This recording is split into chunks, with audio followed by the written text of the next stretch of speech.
अध्यक्ष महोदय, जिस भावना से मैंने यह बिल पेश किया है उसको विरोधी पक्ष के लगभग सभी सदस्यों ने एक मत से महसूस किया है कि देश में बेकारी की जो समस्या है वह एक भयंकर समस्या है और उसके कारण हमारे देश का चाहे वह सामाजिक हो, आर्थिक हो या सांस्कृतिक हो, विकास रुका हुआ है और ऐसी स्थिति में हम आगे नहीं बढ़ सकते।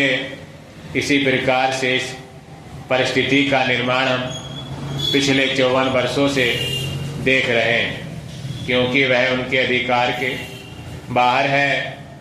आप राज्यों में राज्यपाल शासन स्थापित कर दें, जब यह देखेंगे कि किसी राज्य में वहाँ की व्यवस्था, वहाँ का विकास ठीक नहीं हो रहा है, जब किसी राज्य में गड़बड़ी फैल रही हो, विकास का काम समाप्त हो गया हो और जिम्मेदारी से लोग काम न करते हों, तो वहाँ पर राज्यपाल शासन स्थापित किया जाता है।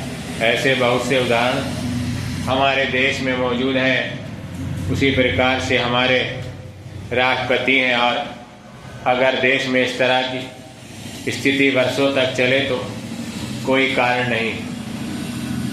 आपात के रूप में राष्ट्रपति इस देश की सुरक्षा के लिए, इस देश की उन्नति के लिए जिम्मेदारी अपने हाथ में न ले सकें।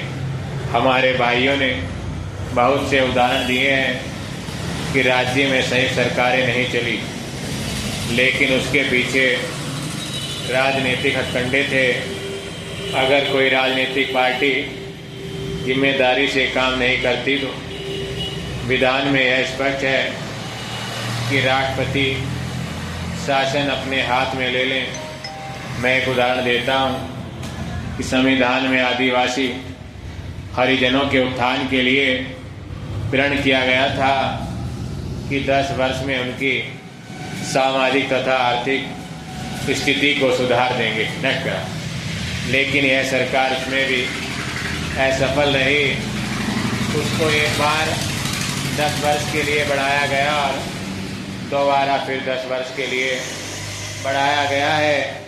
इसी तरह से उसको बढ़ाते जा रहे हैं, लेकिन उनकी आर्थिक और सामाजिक उन्नति आप नहीं कर पाए। इस काम में सरकार बिल्कुल असफल हुई है। पिछली बार सरकार पर अविश्वास का प्रस्ताव भी आया था और वह पास होने वाला था। इसलिए मेरा कहना है कि हमारे देश में यह जो बेकारी की समस्या है वह एक बहुत ही भयंकर समस्या है।